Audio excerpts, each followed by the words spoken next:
Ibyo rero Pawulo abivugaho cyane, kandi nako aravuga ati niba hari uwikekaho kuba ari mu mwuka, afite umwuka, namenye ko ibi mbabwiye cyangwa se bimbahaye ari itegeko rya Nyagasani. No kuvuga ngo icyo gihe mu gihe ubirenzeho ukagenda ukavuga mu ndimi ukagira gute abantu 30 muri church imwe barimo baravuga mu ndimi barasakuza, ubwo icyo gihe nta mwuka barimo, kuko mudumvise itegeko rya Pawulo. Kuko iyo muryumva mwagakwiye kurikurikiza. Niba mutarikurikiza kandi avuga ko ari itegeko rya Nyagasani, keretse niba Pawulo abeshya, niba atabeshya ubwo muri abanyabinyoma. Ubwo rero hano batwereka ko kuvuka bundi bushya ari ukubatizwa.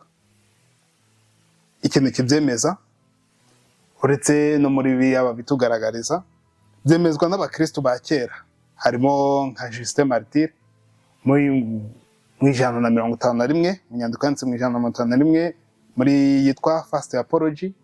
Hakaba Irenaeus mu nyandiko yanditse mu 190 fragment 34. Hakaba Tertullian muri 203 yabyanditseho muri Baptism. Hippolytus muri 217 Discourse on the Holy Theophany. Cyprian muri 253. Hakaba Kanso ya Carthage ya gatanu yari huriwemo n'abasenyeri 82 bavuye muri Afrika, Numidia no muri Mauritania, yabaye muri 256. Yemeje ko kuvuka bundi bushya ari batisimu. Hakaba Apostolic Constitutions yanditswe muri 400. Hakaba Augustine muri 419 muri City of God n'ahandi henshi. Abakristo ba kera bose bemeraga neza ko kuvuka bundi bushya ari ukubatizwa.